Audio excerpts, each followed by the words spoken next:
The Equilibrium. One of the most little-known paths in the cosmos and quite possibly the most powerful, bringing an obscure sense of balance to the universe that we are at this moment unsure of how far this balance goes. As we've seen with paths like Remembrance, Aeons can be so powerful that they can just recreate the universe that they themselves spawned from, and Terminus just travels backward through time every time this universal reset happens. So it's not unheard of for an Aeon to be so powerful that they can influence the powers of different Aeons. But I would argue that it goes way further than this. I would argue that the Equilibrium can manipulate the concepts of the paths themselves, becoming a filter of sorts, determining what Aeons ascend into, and in that way enforcing balance from the get-go where no one can detect their influence. But what evidence is there of this if the Aeon of Equilibrium's actions are so subtle? Well, that would be the Aeons themselves. Oh yeah, it is time to talk about the Aeons again, because this is the Equilibrium's true power revealed. But first, in a matter of hours from the posting of this video, I will be streaming for the very first time, so make sure you drop by, say hi, and wish me luck, because I'll be bringing home Sparksy for quite a few people. So join the Discord for notifications, link in description for that and for the stream. On to the video. Okay, so first things first, the way I think that the Aeons are balanced isn't a traditional sense of balance. It's purely a conceptual sense of balance. Whether this has any ties to their level of strength or how wide their path is, we can't be too sure. But what we can be sure about is that there are many different Aeons with concepts that counter each other in very direct ways. And before we address these examples, I want you to keep this in mind. They separate concepts. So to hammer home my earlier point, they do assert some control over concepts because that is something they quote-unquote balance. How they do this, it's better to explain through the examples. So the first example of this is IX and AHA, nihility and elation. Now, these two concepts have proven to overlap more and more the further we go into Plane Arcadia, you know, the whole gloom and glee thing. And these two paths go way back. AHA is said to have ascended after gazing into the void, and their laughter spread throughout the cosmos in defiance to this existential dread of, well, the all-consuming, ever-encroaching void that will swallow all with no hope of salvation. So in this darkness and inevitable doom, there is a shining light of joy and laughter that refuses to submit to nihilism. It is a defiance by Carpe Diem. Live in the moment and enjoy all that is before all is gone. And as Sparksy says in her voice line, come and party until the end of the world. She's not stating that the end of the world isn't the end or that the end can even be avoided. She is simply going to party until the end arrives. So it's like that Danganronpa meme, but instead of being scared, you're laughing at the absurdity of Thomas the Tank Engine playing in the background. And to take this one step further, looking into people who have fallen under the shadow of IX, the nihility slowly strips your past from you and erases your memories, motivation, and who you are. But for someone who claims that she is elation like Sparkle, the concept of who she is decided on a whim, and she can just become someone else, and she voluntarily does this. Good question. But if someone could become 10,000 characters, does the original even matter anymore? So in this way, she kinda counters and circumvents the way nihility works. Stripping away someone's sense of self doesn't matter if the self doesn't exist in the first place. This is why we know Sparkle throws away so many masks and refuses to stick to one for too long. For example, you don't dare wear any one mask for too long. Like a butterfly shedding old skin. You keep discarding every mask just so you won't be defined or bound by them. You're afraid to stop, to be stuck in some stereotype. You're afraid that one day you won't be elating enough. She doesn't want to have a true self because technically that would carry her further away from elation. And we know AHA is like this too because you can see a faint silhouette of a human behind the masks, but they aren't prominent. AHA is denying that they have a true self just like Sparkle does. Deleting someone's past means nothing to that person if they can just write themselves a new one. Something again that we know Sparkle does. An abandoned orphan, a cursed little girl, the last descendant of the Puppet Clan. I can tailor it to the tastes of the individual. She has a ton of different backstories and adds new ones to give herself as she sees fit. But Nova, If the equilibrium splits concepts, that would mean the elation and nihility were once one. And to that, I would say, precisely. Because I would say that the equilibrium split elation from nihility. One positive, one negative, just like HooH is proven to do. These two concepts were once one, and the way we can know this is the Aeon's behavior. Both of these Aeons are different sides of each other and share the exact same abilities. Seriously, it is scary how close these two are.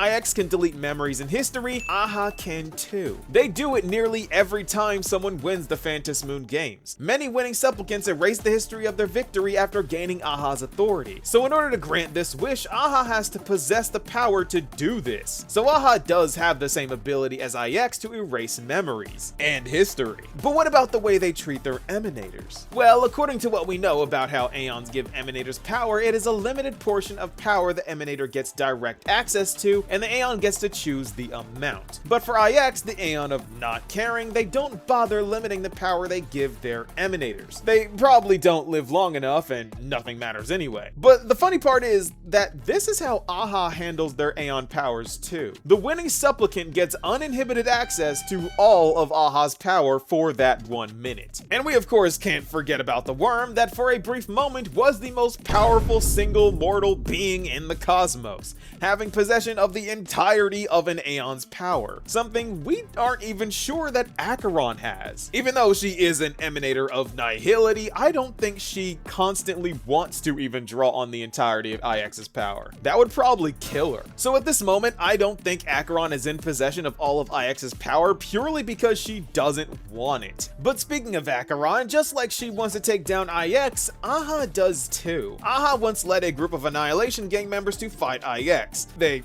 of course didn't win, and honestly this was probably just an Annihilation gang member joke, but it's clear that AHA doesn't particularly like IX and neither does Acheron, so potential elation AHA instant Acheron in the future?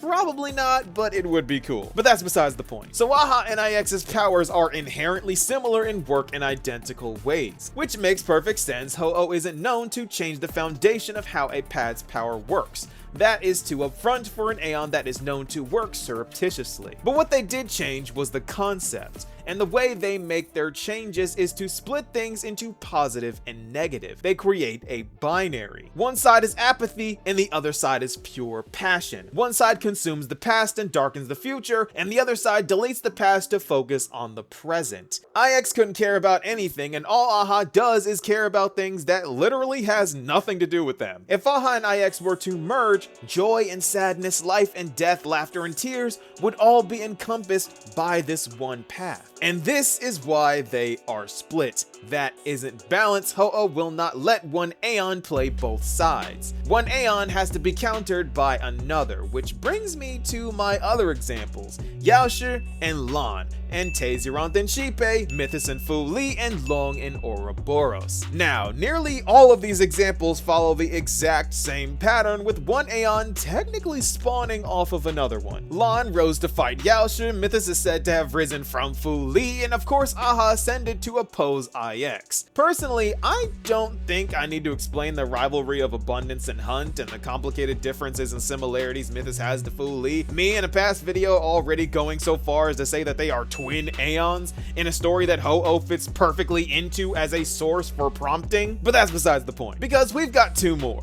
Taezeronth and Xipe, and Long and Ouroboros. Two pairs of Aeons that work in the same way, but with polar opposite negative and positive differences in their concepts. Now, starting off with the first pair, Tazi is known for their unique ability to self-replicate, but there just so happens to be another Aeon that technically does this. Xipe, the Harmony, whose emanators are different embodiments of Xipe, singing their song and extending their family to the far reaches of the cosmos, creating a bigger and bigger family until everyone in the cosmos is part of it. Isn't that just propagation without the bugs? Yes.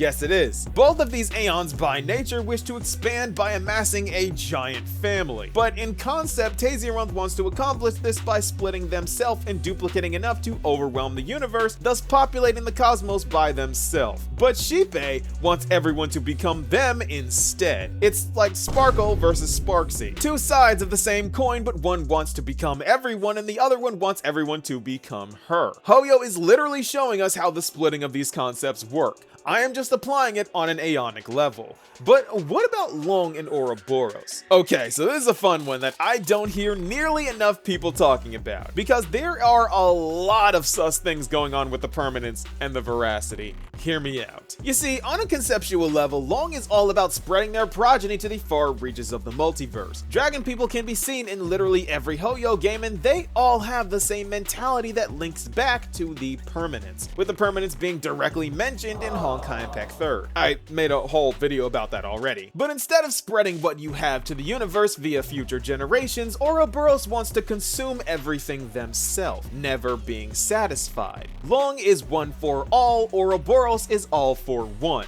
No My Hero Academia. So yes, they are opposite concepts, but how are they similar? Well, it just so happens that Ouroboros is said to be a Leviathan, and in the distant past, dragons were referred to as Leviathans in real life. But this is very much dismissible until you see this. You see, an Ouroboros is a snake eating its own tail, the very thing Long is doing in the Myriad Celestia. Why is Long Ouroborosing themselves? Because they are the same concept split into polar opposite positive and negative halves. And this has HooH written all over it. They split the concept, but not the way the path works or how the Aeon behaves. They are so subtle about it that somehow the universe itself is unaware of the fact that this single Aeon, that might just be the oldest Aeon, is influencing the ascensions of other Aeons. An Aeon so dedicated to balance that they even split themselves in half and then merge back together again. And now we know why and how. The only anomaly in this is NANOOK's existence, an Aeon that is an affront to everything the equilibrium stands for, because controlling entropy and negentropy violates the pattern of balance HooH is maintaining, of positive and negative. NANOOK is both of them at the very same time. So NANOOK is violating the equilibrium. Or maybe, and I'm just musing here, NANOOK balances themselves. The Aeon that is in constant turmoil of whether to destroy or fix, heal or harm,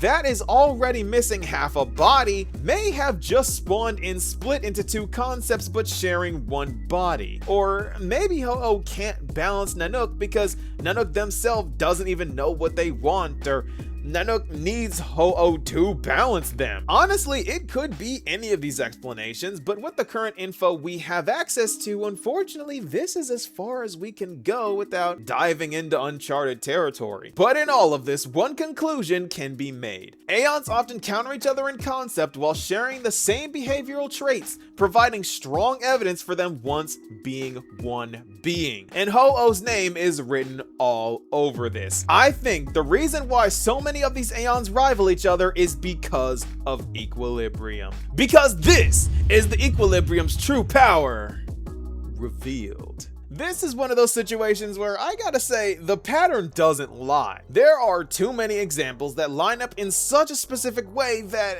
it just can't be a coincidence at this point. Not that I believe in coincidences anyway. As you can probably tell, this has been something that has been on my mind just running in the background for quite a while. And now that we got more info on AHA and how they work, I am confident enough to present my claims before the court of public opinion. I am here and now making my accusation claiming that HooH is pitting Aeons against each other for the sake of equal balance. And if you're watching this video fresh off release, you have a chance to talk about it with me in a matter of hours. And I would love nothing more than to speculate some lore with you, or you know, just ping me on Discord. But of course, nothing beats doing it live. But what do you guys think?